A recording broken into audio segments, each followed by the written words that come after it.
మీరు burden of proof మీ మీద ఉంది. మాతో కొట్లాడిండ్రు, వాళ్ళు మాతో పోరాడిండ్రు. వాళ్ళకు 39 సీట్లు వచ్చినాయి, మాకు 64 సీట్లు 64+1 వచ్చినాయి. మాకు వాళ్ళకు పోటీ జరిగింది. మరి వాళ్లకు మా వాళ్ళ అధికారంలో ఉన్నారు, విపక్షమైనరు.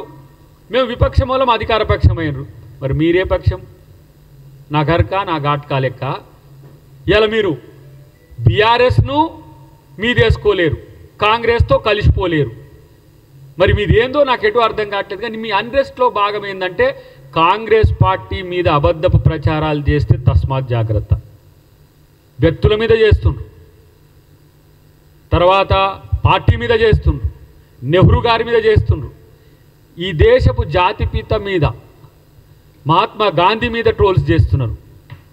సిగ్గు లజ్జ అభిమానం అనేది ఉంటే జాతిపిత అంటోని మీద కూడా ట్రోల్ చేసి చివరికి ముఖ్యమంత్రి మీద వదులుతలేరు. సామాన్య వ్యక్తులు బీజేపీని విమర్శించినా కూడా మీరు ఓర్చలేరు.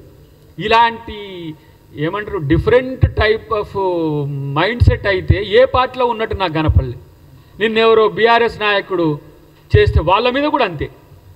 అంటే వీళ్లకు ఒక నీతి, ఒక జాతి, ఒక నిజాయితీ అనే వాటి మీద నమ్మకం లేదు. వాళ్ళ అమిత్ షా అన్నాడు ఒకసారి, అది ఇప్పుడు గుర్తొస్తున్నది, అబద్ధాలైనా ప్రచారం చేయండి, అబద్ధమే ప్రచారం చేయండి, మీ బతికే అబద్ధం బీజేపీ. దీన్ని ఏమనాలి ఇప్పుడు అంటే అబద్ధాలకు కేర్ ఆఫ్ అడ్రస్, అబద్ధాలకు ఏమంటాము బ్రాండ్ అంబాసిడర్ అంటే బీజేపీ మాటలు ఎవడు నమ్మే స్థితిలో లేడు.